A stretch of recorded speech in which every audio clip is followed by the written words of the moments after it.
Welcome, ladies and gentlemen. Thank you so much for your great support always. I'm so grateful for your continued support to this channel. Thank you so much, ladies and gentlemen.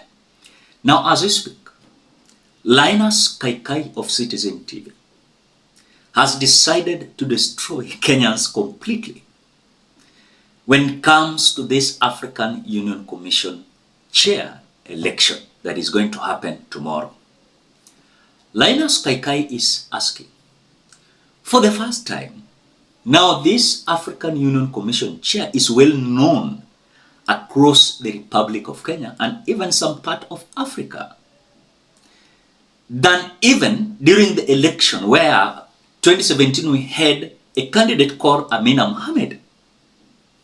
It is so strange and shocking, as there is no need for MPs, 40 of them and above, plus some Kenyans being transported going to sing in Addis Ababa, as if now it is the politics, local politics. One thing that Linus Kaikai is saying is that we as Kenyans, we have portrayed this African Union Commission chair election as local politics. And that is why some individuals who are even close allies of Raila Odinga, they are saying that if Raila is going to win the African Union Commission, then this story where we are criticizing William Ruto must stop. Calling William Ruto Kasongo Zakayo must stop. That we must forget the election of 2027 as William Ruto is going to win automatically. Inga akipata hii kiti, story ya kuita Ruto Kasongo itaisha. Story ya kusema Ruto ataenda one time, hiyo itakuwa imeisha. Watu wa Odinga na especially Luo community, tumewacha mambo ya president ya kutafuta president ya Kenya. Hii wacha tuachie Kalenjin na Wakikuyu na kabila nyingine pigane. Obama alisachukua president ya US. Sasa Odinga anaenda kuchukua Afrika. Tumesikia kazini yetu mwingine mjelu mwingine anaitwa Sambo Nyanga anataka kutoa Putin huko Russia. Tuko na mwingine anaitwa Junction Uno Nyanga anataka kutoa ule president wa nani ule wa Korea. So sisi tumewacha hii. Tumewacha hii mpigani.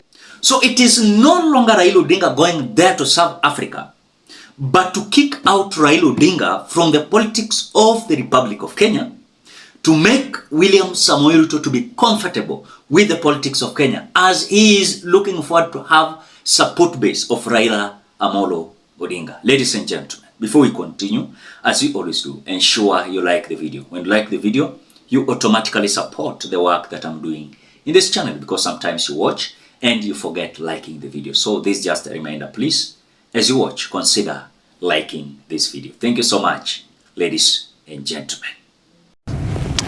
Linus, take us to Addis. Now, Addis is going to be a very interesting place this weekend. But the one regrettable thing about how Kenyans are following this election is how the local politics, the prism of local politics is the one that is being used to view this. Yet this is supposed to be a really big moment. Right. Very, very big moment. But typically, this is the Kenyan way. I have followed the history of the AU since its inception, and even as a reporter when we were following the transition in the Togo, Durban, and also ending up in Addis, when now OAU became AU.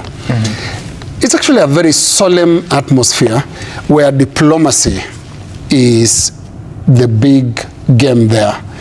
And diplomacy, in my view, and just from what I observed, is very, very different from the rabble-rousing of politics that we see here. Yeah, right. Now, I heard we'll have some 40 MPs. Do you think there'll be 30 MPs from Djibouti coming to follow the elections because there is a candidate from Djibouti in the ballot?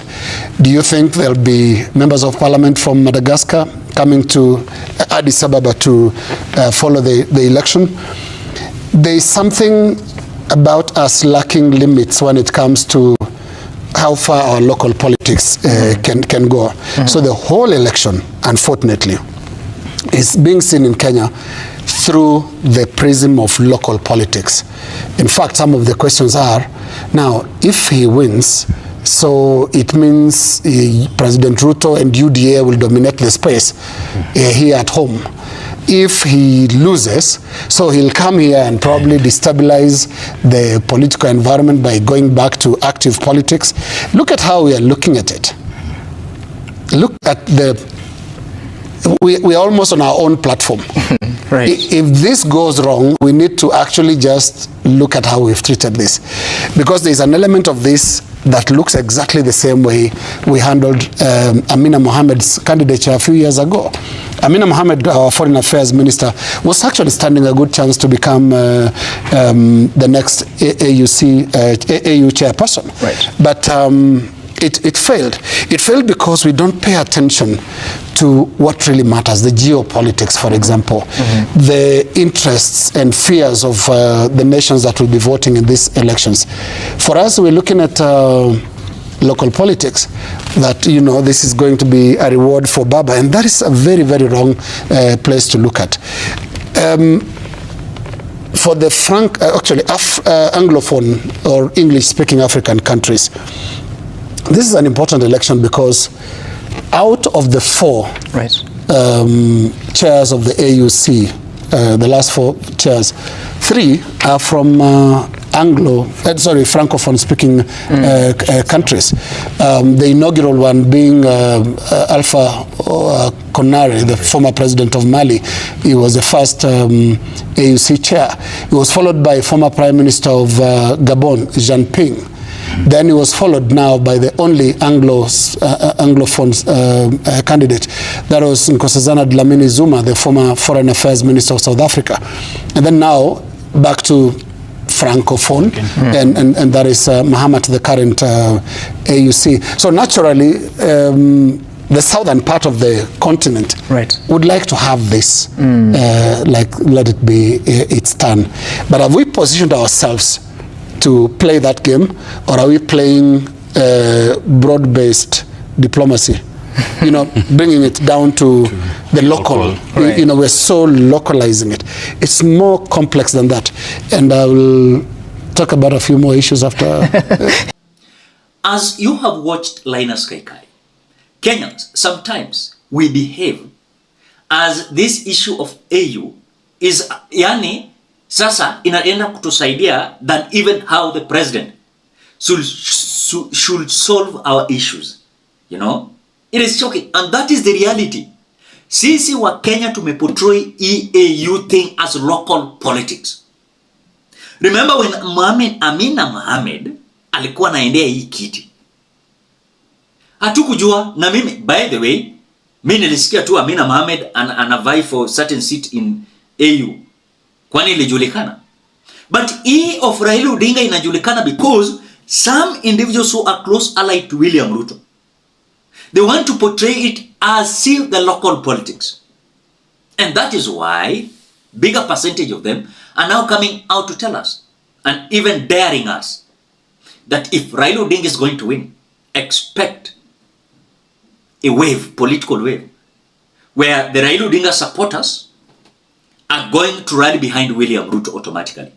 I'm Raila Odinga supporter, and I will never, and I cannot try voting for William Ruto, and I cannot, and I will not, and I'm not ready to support William Ruto any soon. I will not. Personally, hiyo sasa najiongelelea mimi mwenyewe. Niseme Wajaluo, because mimi natoka Nyanza, niseme Wajaluo. Personally, I will not vote for William Ruto, you know, because what Raila Odinga is going to do there is mainly the issue of Africa, is not the issue of Kenya. Even most of the time, utasikia hata Raila Odinga kama ataenda huko, utasikia hata some issues akiongelea atanyamazia huko, you know. And that is why when I listen to Linus Kaikai, I realize something that is very crucial and very important. Very important. I'm telling you, very important. Because we as Kenyans, imagine, sai Kenya, tuko na over 40 MPs, wameenda huko. Djibouti wako na MPs, wameenda huko kweli? Over 40 of them, no.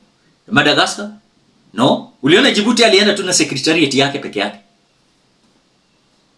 The same thing Musa Faki alifanya the other time. Anatoka Chad. Na MPs from Chad hawako storm the AU. Yes, we are patriot and we want to at least support our own. But some things inaweza to expose bure. Ionekane kana kwamba kuna kitu hapa. And might even make some African president to say no, hapa kuna jambo. Hapa. Hivi kuna jambo hapa. So we as Kenyans, we have portrayed this issue of AU as if something that, I don't know. We are portraying it and attaching it with the current local politics situation. And that is why you can see some individuals are threatening us, telling us, oh, mungoje Raila ashinde, mtajua mjui. Si threaten, ubusi to threaten. We are praying to Raila Odinga. We are praying for him ashinde. At least kuna wengine ma-MPs hapa walikuwa lazy. Wamengoja kuinuliwa mkono hapa. Kuna wengine pia walikuwa wanangoja waibiwe ticket ya ODM. Mwingine aliniuliza, so if Raila Odinga ameenda, do you think that ODM will change? Because ODM ndio iko na hiyo tabia. Unaweza shinda na unyang'anywe ticket. Unaweza shinda na mwenye yako na pesa anunue hiyo ticket. Na wewe uambiwe very relax, tutakunominate ama be part of the ODM. So I love the way Linus Kaikai portrayed it. And that is our problem we as Kenyans. Hii kitu hata sawa. Kwani sisi ndio tulikuwa tunakampenia Raila Odinga. In fact, I told you here, si mimi naenda kuvote huko, na wewe si uende kuvote. It is William Ruto is going to vote. So we are portraying it as if those 40 MPs are going to vote for Raila Odinga. Those delegates wametoka hapa wa Kenya wakina Gaucho, akina Mosh 1 hour, several individuals tusaiwa kwa Ethiopia, Addis Ababa. Then I'm asking myself, come on. Why are we portraying it as if it is local politics? In fact, I'm telling you, just watch this space. Things might not be as we expect. Ladies and gentlemen, drop your opinion at the comment section below. Otherwise, thank you so much because of your great support. Please consider subscribing, liking, commenting, and sharing this video. Bye-bye till we meet in another video.